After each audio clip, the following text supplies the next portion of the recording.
Welcome to The Explainer. Today, we are cracking open the historical archives to objectively unpack a truly fascinating and honestly incredibly bold speech. We're looking at an address delivered on October 28, 1990, at the Makuhari Meisei International Exhibition Hall in Chiba Prefecture, Japan. The address is titled The Rebirth of the Buddha, and let me tell you, it is an absolute masterclass in grand apocalyptic rhetoric.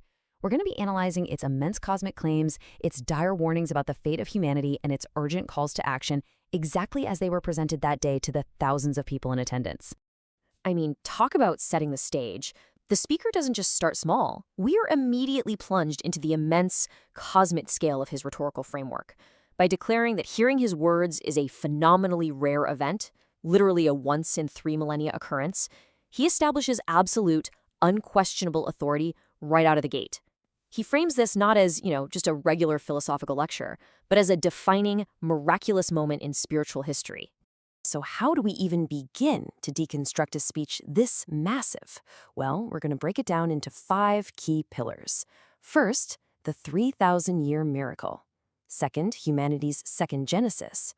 Third, the rebirth in modern Japan.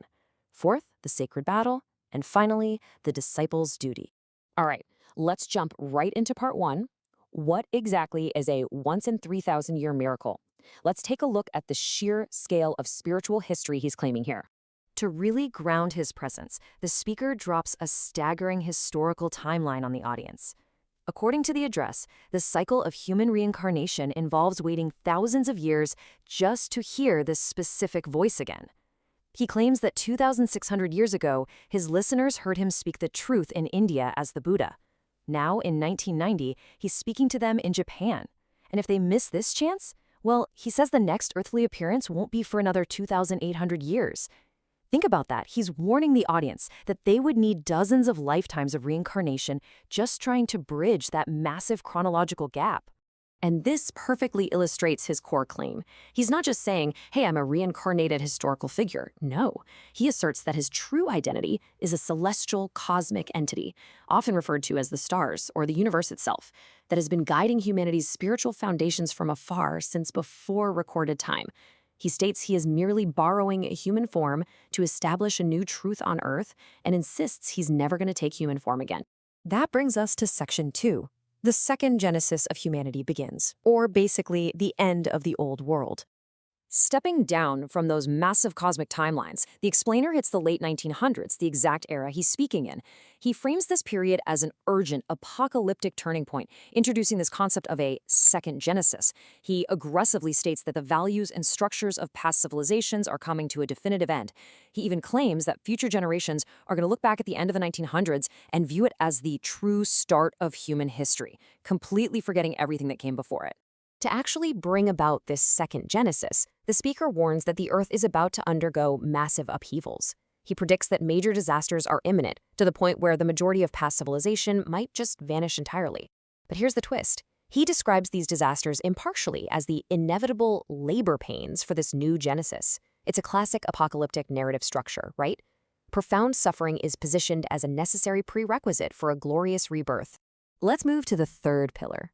Why was the reborn Buddha born in modern Japan? Let's see how this builds from a global apocalypse down to a super localized focus. The text draws this really sharp contrast between the vastness of the cosmos and the incredibly specific location of the speech. From the perspective of the spirit world, the Earth is just a tiny lump of matter, and Japan, nothing more than a single tiny dot on that lump. Yet the speaker describes a deliberate, almost agonizing choice to be born into a physical body on this specific, tiny island nation to deliver this ultimate truth.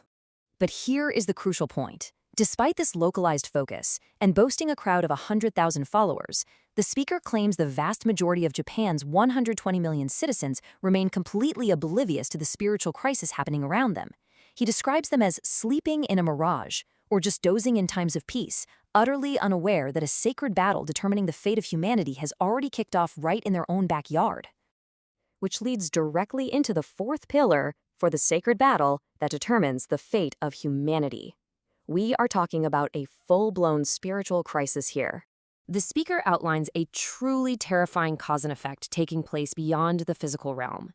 He warns that the collective negative thoughts of the 5 billion humans on Earth at that time have accumulated and hit a dangerous tipping point. This massive psychic buildup, he cites it as the direct cause of those impending earthly disasters we talked about earlier.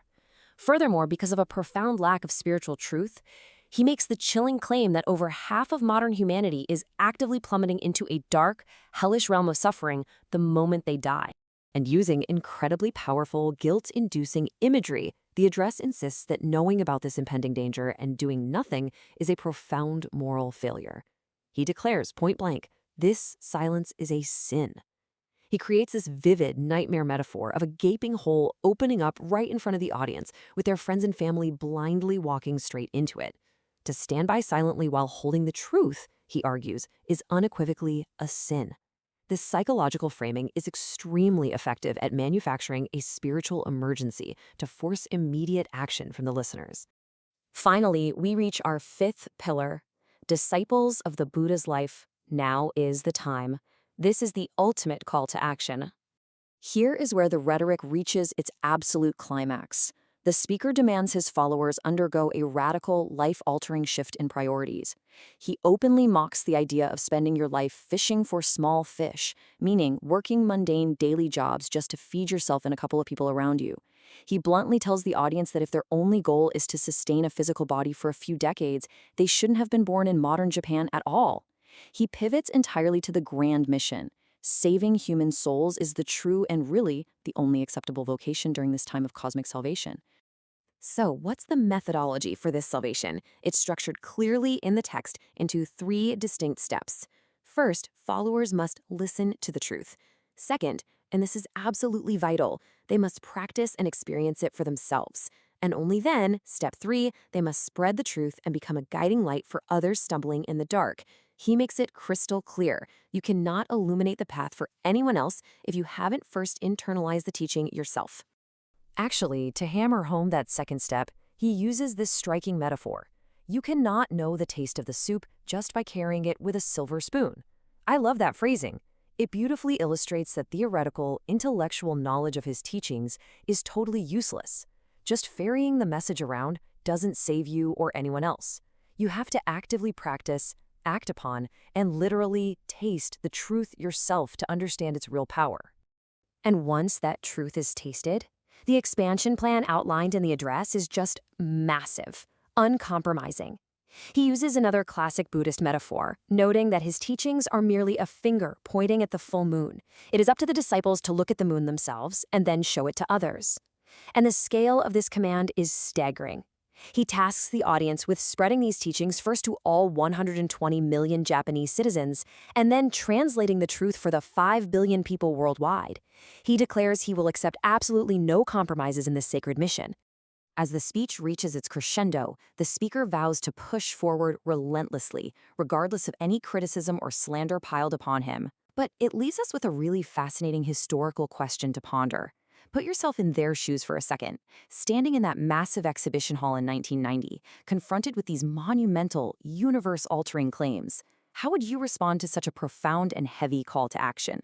Thank you for joining me on this explainer. Keep questioning, keep analyzing, and I'll see you in the next one.